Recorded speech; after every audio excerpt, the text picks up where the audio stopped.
Let's play a game. Imagine I am standing right in front of you. I reach into my pocket and I pull out a crisp, fresh $100 bill. It smells like freedom. And I say, "This is yours. You can take it right now. Go buy 20 lattes, go buy a video game, go buy a hamster. I don't care. It's yours." But there is a catch. I have another hand. And in this hand, I have an envelope. Inside this envelope is a check for $200, double the money. The only rule is, if you want the $200, you have to wait exactly 1 year to get it. So what do? Logically, mathematically, and rationally, you should wait. It is a 100% return on investment in 12 months. Even Warren Buffett doesn't get those returns. It's a no-brainer.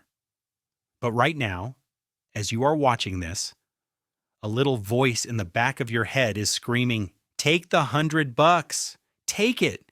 We could get hit by a bus tomorrow. What if the economy collapses? What if I really need a hamster right now?" That voice? That is the sound of your bank account dying. Welcome to present bias. It is the reason you eat the second slice of pizza when you swore you were starting a diet.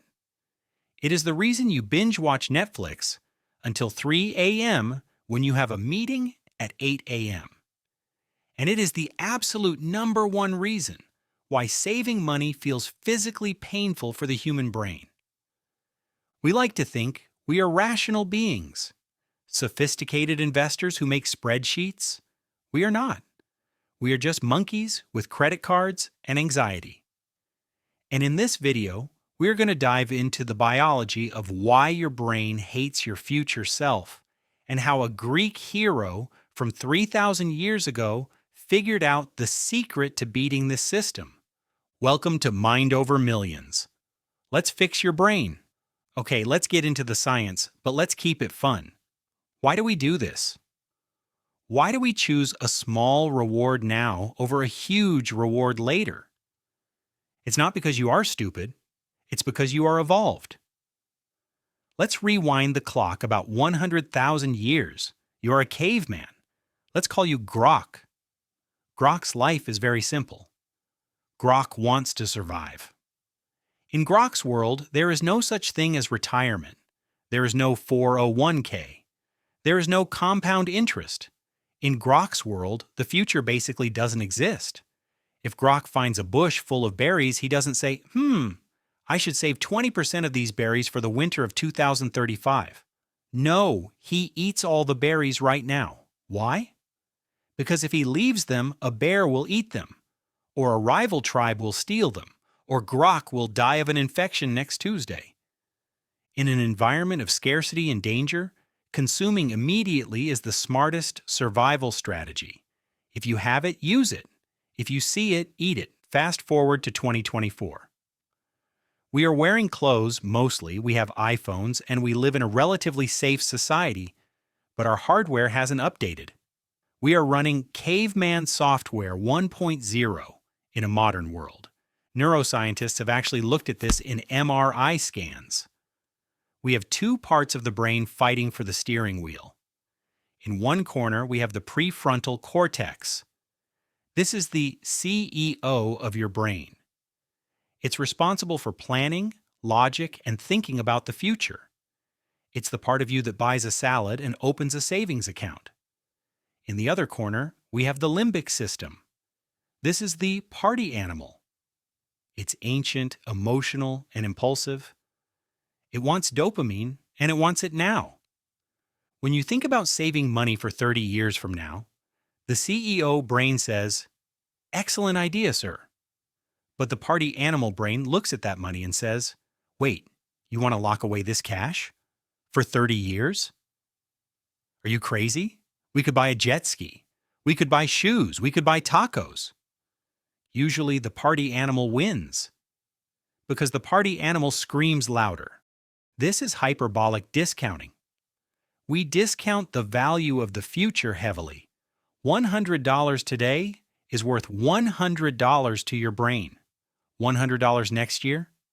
To your primal brain, that feels like maybe $10. It's too far away. It's abstract. It's not real. Now you might be thinking, okay, great. So I'm biologically doomed to be broke. Thanks for the video. Bye. Not so fast. We have known about this problem for thousands of years. And my favorite example of someone beating present bias comes from Greek mythology. Let's talk about Ulysses, or Odysseus, if you want to be fancy. Ulysses was a hero, a king, and a pretty smart guy. He was sailing his ship home after the Trojan War, and he had to pass through a very dangerous area, the island of the Sirens. Now, the Sirens were these mythical creatures, part woman, part bird, very confusing anatomy, but they had beautiful voices.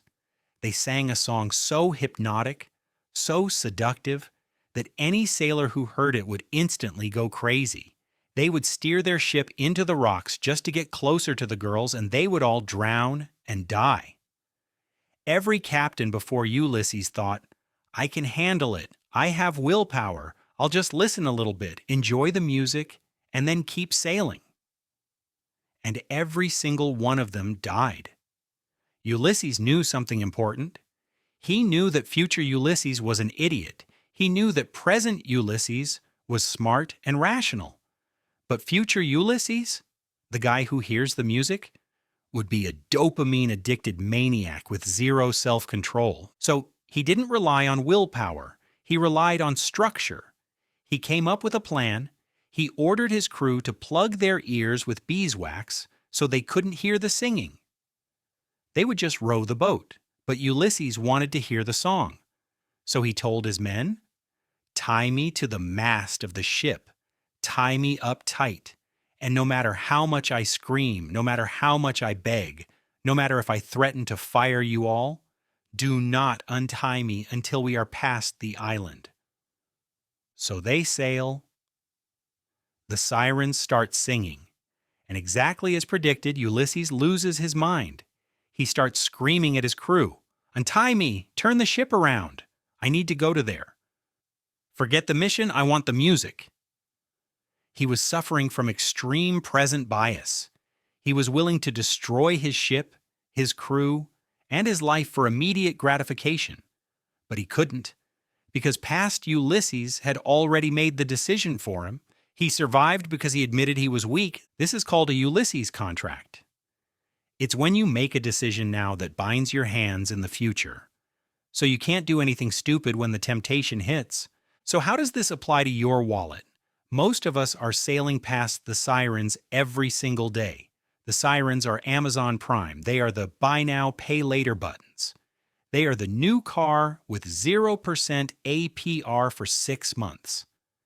And unlike Ulysses, we aren't tied to the mast. We are holding the steering wheel. There is a fascinating study conducted by Hal Hirschfield at UCLA. He put people in fMRI machines and looked at their brain activity. First, he asked them to think about themselves. The brain lit up in the self region. Makes sense.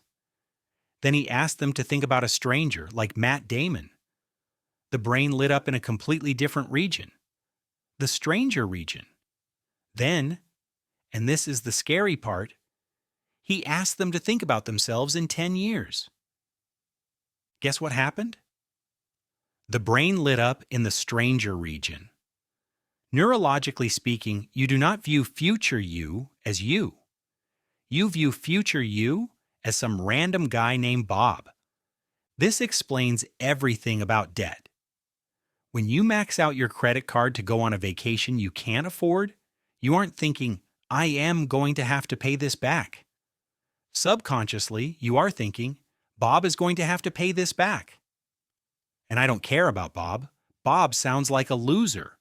Let Bob deal with the bills. I'm going to Cabo. We dump our problems on future self because we have no empathy for them. Present bias is essentially a lack of empathy for the person you are going to become. So, how do we fix this? How do we stop screwing over Bob? We can't change our biology. The caveman is still there. But we can use the Ulysses strategy. We need to create friction. Strategy 1. Make future you real. There are apps now that can age your face. Use them, seriously. Studies show that if you look at a photo of yourself aged digitally to 70 years old before you make financial decisions, you save more money. Print that picture out. Put it in your wallet, wrap it around your credit card. When you go to buy those $300 sneakers, look at old man you. Look at his wrinkles. Realize that he needs to buy medicine and heat his house. It makes the connection emotional, not just logical. Strategy 2. Automate everything. This is the ultimate Ulysses contract. If you rely on your willpower to save money at the end of the month, you will fail. The sirens will get you. You need to set up automatic transfers that happen the second your paycheck hits. Move the money to an investment account that is hard to touch. Make it so that the money is gone before the party animal brain even knows it was there. If you don't see it, you can't spend it. Strategy 3. The 72-hour rule. When you want to buy something non-essential that costs more than $50, force yourself to wait 72 hours. This is the beeswax in the ears. Present bias thrives on immediacy. It hates waiting. Usually, after 3 days, the dopamine rush is gone. The party animal has fallen asleep, and the CEO brain wakes up and says, "Why did we want a specialized banana slicer?" We have a knife. Here's the bottom line. Your brain is designed to survive in the jungle, not in the stock market. It prefers the sure thing now over the better thing later. It wants the $100 today. But you are not a caveman anymore. You are the architect of your own life. The person you will be in 10 years depends entirely on the mercy of the person you are today. Don't be the sailor who crashes on the rocks. Be Ulysses. Tie yourself to the mast. Automate your success. And treat future you with a little bit of respect. Because sooner or later, you're going to become him. And he's going to be really mad if you spent his retirement money on takeout pizza. If you enjoyed this deep dive into your own broken brain, hit that like button. And if you want to learn more ways to trick your mind into building wealth, subscribe to the channel. Future, you will thank you for it. See you in the next one.